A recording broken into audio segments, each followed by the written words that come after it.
I'm 74 years old, and I'm going to tell you something that might make you uncomfortable. 6 years ago, I made what I thought was the best decision of my life. I got remarried at 68. And now, sitting here in this quiet house, I have to be honest with you. I regret it. Not because she's a bad person, not because I don't care for her, but because I walked into that marriage believing a lie I told myself. And I need you to hear this before you make the same mistake. My name is Harold Whitman.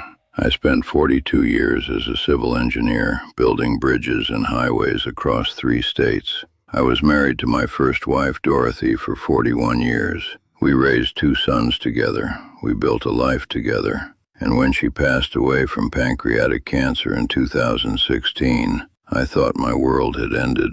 For 2 years, I barely left the house. I'd sit in her chair, the one by the window where she used to read, and I'd just stare at the yard she used to tend. My sons would call, my grandchildren would visit, but there was this hollow space inside me that nothing seemed to fill. And then I met Carolyn.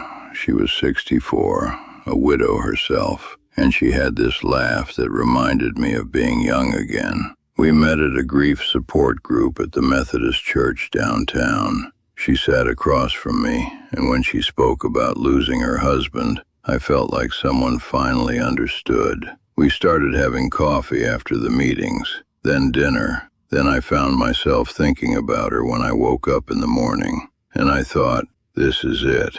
This is my second chance. God is giving me another shot at happiness. Here's the thing about loneliness when you're old. It doesn't just make you sad. It makes you desperate. And desperation is a terrible foundation for any decision, especially marriage. But I couldn't see that then. All I could see was that the silence in my house was killing me, and Carolyn made the silence go away. We got married in the spring of 2019. Small ceremony, just family. My sons seemed happy for me, though I noticed they exchanged a look when I told them. I didn't ask what that look meant. I didn't want to know. The first year was fine, better than fine. We traveled a little, we cooked together, we watched old movies on Saturday nights. I felt like I was living again instead of just waiting to die. But slowly, so slowly I almost didn't notice, things started to shift. You see, when you marry someone at 68, you're not marrying a person. You're marrying a whole lifetime of habits, preferences, wounds, and ways of being that are set like concrete. Carolyn had her way of doing things. I had mine.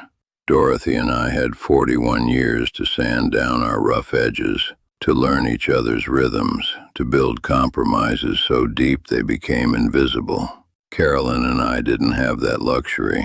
We had 2 fully formed people trying to merge 2 fully formed lives, and neither of us was willing to bend as much as we thought we were. She wanted the thermostat at 72.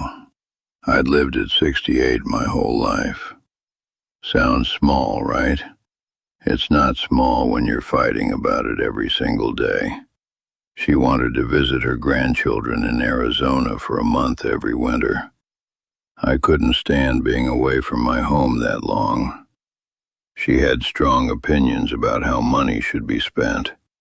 I had 40 years of financial habits that worked just fine for me.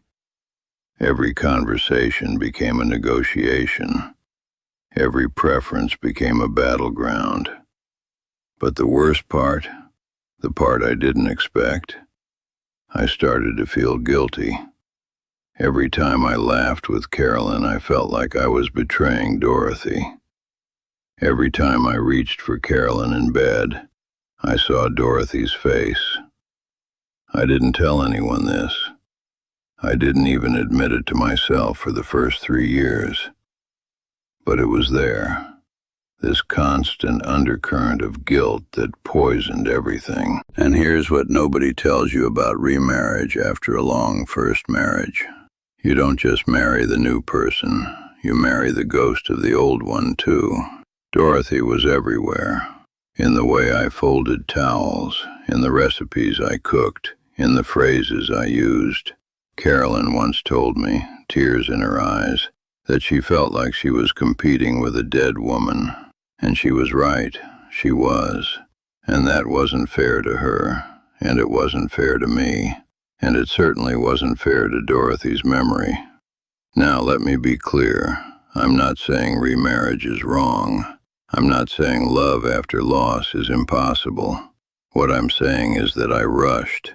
I remarried to escape loneliness, not because I was ready to build something new. I remarried because I was afraid of being alone, not because I had done the hard work of learning to be alone first. And there's a difference, a big difference. If I could go back to that version of myself, the one sitting in Dorothy's chair staring at the empty yard, I would grab him by the shoulders and say this: learn to be alone first. Learn to fill your own silence. Learn to sit with the grief until it becomes something you carry instead of something that carries you. Because if you can't be at peace alone, you will never be at peace with someone else. You'll just be using them as a bandage for a wound that needs air to heal. The loneliness was real. The pain was real.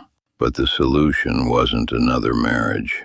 The solution was facing myself, really facing myself, and doing the work I was too scared to do. Carolyn and I are still married. We live in the same house. We eat dinner together, but there's a distance between us now that I don't know how to close. We've talked about it, tried counseling, tried everything, but some things, once they settle, don't unsettle easily. We're companions more than partners. Roommates who share a history of trying and failing to become what we thought we could be. And the guilt I mentioned, it never went away. It just changed shape. Now I feel guilty toward Carolyn for not being able to give her what she deserves, for bringing her into a situation I wasn't ready for making promises my heart couldn't keep. If you're watching this and you're considering remarriage later in life, I need you to ask yourself something honestly. Are you running toward something or away from something? Because those are two very different motivations, and only one of them leads somewhere good. Take your time. A year isn't enough. 2 years might not be enough. There's no rush. The loneliness won't kill you, I promise. But a hasty decision might kill something more important: your peace, your self-respect, your ability to honor what came before while building something new. I'm 74 now. I have maybe 10, 15 years left if I'm lucky, and I spend a lot of that time thinking about what I would do differently. Not because I want to wallow, but because maybe, just maybe, my mistakes can save someone else from making them. Don't marry to escape loneliness. Marry because you found peace alone and want to share it with someone. Don't marry to fill a void. Marry because you're already whole and want to grow with another whole person. Don't marry because you're afraid of dying alone. Marry because you've accepted that we all die alone, and you've chosen to live, really live, with someone until that day comes. Dorothy would have wanted me to be happy. I know that. But she would have wanted me to be happy in a way that honored what we built, not in a way that tried to replace it. And I didn't understand the difference until it was too late. So that's my honest warning. Take it for what it's worth. The words of an old man who learned the hard way that some decisions, once made, can't be unmade, only lived with.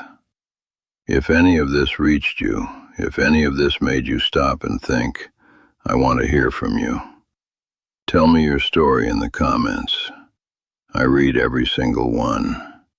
It helps me feel less alone in this, knowing that someone out there understands. And if this meant something to you, subscribe. Do it for the person you'll be in 20 years, so they don't have to learn these lessons the hard way.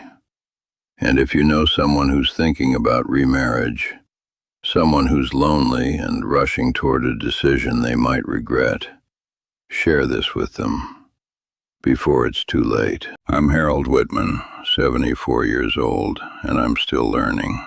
Every single day I'm still learning.